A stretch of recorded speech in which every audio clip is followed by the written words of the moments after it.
Para pembelajar, materi berikutnya adalah mengenai kebutuhan modal kerja permanen dan kebutuhan modal kerja variabel.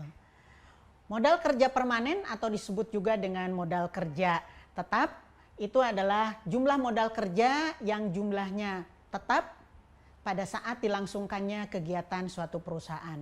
Sedangkan modal kerja musiman atau kita bisa sebut juga dengan modal kerja variabel, itu modal kerja yang jumlahnya berubah-ubah sesuai dengan kegiatan atau keadaan perusahaan.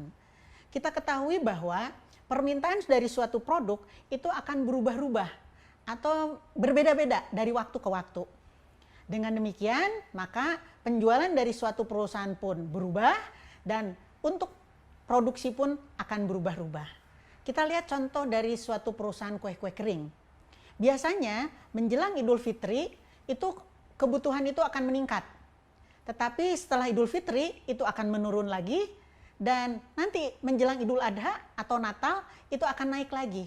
Karena itu perusahaan-perusahaan kue kering dia akan membuat produksi atau permintaan dari para pelanggannya itu sesuai dengan kebutuhannya. Pada saat tinggi maka perusahaan memerlukan modal kerja yang tinggi dan pada saat volume produksi sedang rendah, maka kebutuhan akan modal kerja juga rendah. Mari kita lihat contoh bagaimana menentukan modal kerja permanen dan modal kerja musiman. Di sini ada contoh kebutuhan tiap bulan selama 2019 dari mulai bulan Januari sampai dengan bulan Desember. Bulan Januari dan Februari kebutuhannya 10 juta sama, kemudian mulai bulan Maret kebutuhan naik menjadi 12 juta, April 14 juta, kemudian Mei 18 juta, Juni 17 juta, Juli turun lagi 12 juta, kemudian Agustus 14 juta, dan September naik 21 juta, Oktober 22 juta, November 24 juta, dan bulan Desember turun lagi. Karena itu kalau kita gambarkan dalam sebuah grafik, kita lihat selama bulan Januari sampai dengan Desember itu minimal angka 10 juta itu akan ada terus. Karena itu kita bisa menentukan bahwa kebutuhan modal kerja permanen atau tetap itu adalah 10 juta. Karena jumlah yang terendah selama 1 tahun. Selanjutnya kita akan tentukan kebutuhan modal kerja musiman atau variabel. Caranya adalah dengan menselisihkan antara kebutuhan modal kerja selama 1 bulan dengan kebutuhan modal kerja permanen.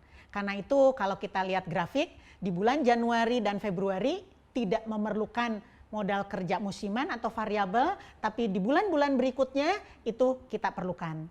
Nah, yang jadi masalah adalah bagaimana cara mendanainya? Apakah akan didanai oleh dana jangka pendek atau dana jangka panjang? Yang paling aman adalah didanai dengan dana jangka panjang karena perusahaan pasti tidak akan mengalami kesulitan likuiditas.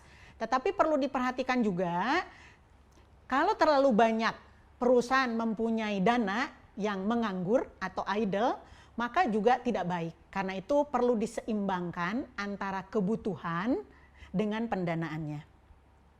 Materi mengenai manajemen modal kerja telah selesai, maka materi berikutnya mengenai capital budgeting itu akan disampaikan oleh rekan saya yaitu Ibu Dian Masita. Terima kasih.